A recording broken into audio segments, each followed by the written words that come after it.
Customer plain blouse తెచ్చారు. Hands, chest part, arm whole అంతా సరిపోయింది.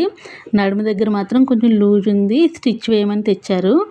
నేను ఇప్పుడు నడుము దగ్గర నుంచి పై వరకు స్టిచ్ వేస్తే ఆర్మ్ హోల్ దగ్గర చెస్ట్ పార్ట్ టైట్ అయిపోతుంది.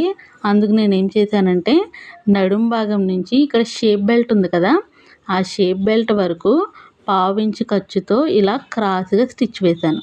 ఇలా స్టిచ్ వేస్తే ఏమవుతుందంటే ఓన్లీ నడుము పార్ట్ మాత్రమే కరెక్ట్ ఫిట్టింగ్ వస్తుంది, టైట్ అవుతుంది. మిగిలిందంతా పైన మామూలుగానే ఉంటుంది. ఇలాగే లెఫ్ట్ సైడ్, రైట్ సైడ్ బ్లౌజ్కి రెండు వైపులా కూడా ఇలా 1/2 ఇంచు ఖర్చుతో నడుము నుంచి షేప్ బెల్ట్ వరకు క్రాస్గా స్టిచ్ వేసేసాను. మీకు కూడా ఎప్పుడైనా ఇలా బ్లౌజ్ అంతా సరిపోయి ఓన్లీ నడుము మాత్రమే లూజ్ ఉంటే మీరు కూడా ఇలా క్రాస్గా ఒక కుట్టు వేసుకోండి. ఫిట్టింగ్ అనేది కరెక్ట్గా ఉంటుంది. ఈ వీడియో నచ్చితే లైక్ చేసి షేర్ చేయండి. మరిన్ని వీడియోస్ కోసం నా ఛానల్ని సబ్స్క్రైబ్ చేసుకోండి.